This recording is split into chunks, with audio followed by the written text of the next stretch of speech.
Okay, I almost just got scammed by the most realistic scammer I've ever gotten a call from. Like, normally I sniff these out quick. So this guy calls from Bank of America actual number. So in my caller ID it says Bank of America, and I can see the 1-800 number that they're calling from.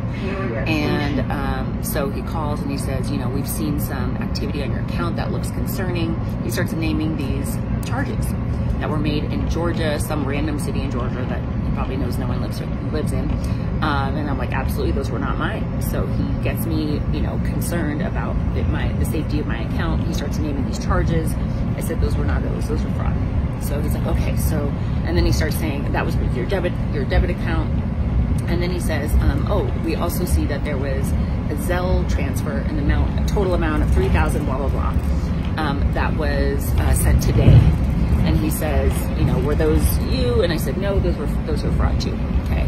So then he goes, well, you know, we're going to cancel your card. He's like, we can send it via FedEx or via, you know, via UPS, USPS. And he tries to confirm my address. And then he says, okay, so there's one more step. Somebody he tells me that somebody had logged in, and that's how they did the Zelle transfer. They logged into my mobile device. And so he's like, we need to do a hard reset on your mobile device to make sure that they can't log in. And I'm thinking, that sounds a little funny. So, you know, at this point, he hasn't asked anything of me. So I started Googling, like, while I'm talking with him. First of all, I Googled the number, 1-800, blah, blah, blah. And it was, in fact, the number that he called me from was, in fact, the Bank of America number. So I Google that, and I'm like, that's interesting. But then I see a little thread in Google where somebody, it was like a Reddit thread, where somebody called from that number and it ended up being a scam. And I'm reading it, and it's exactly what's happening. He puts me on hold for a moment and says, oh, let me talk to my so-and-so. And then he puts me on hold. There's music playing, so it sounds super legit.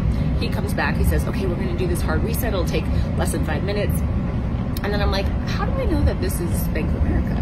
He says, well, I'm calling you from a Bank of America number, the only customer service number we have. You can't do that otherwise. Well, they can do it otherwise.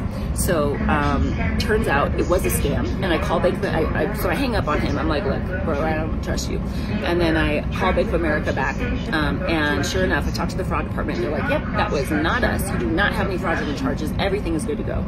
So I just had to let you guys know this because it seemed so legit. Like, they called from Bank of America number.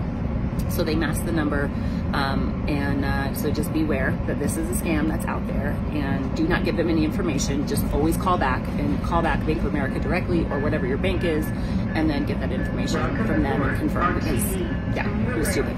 Anyways, that's my PSA for the day. Bye.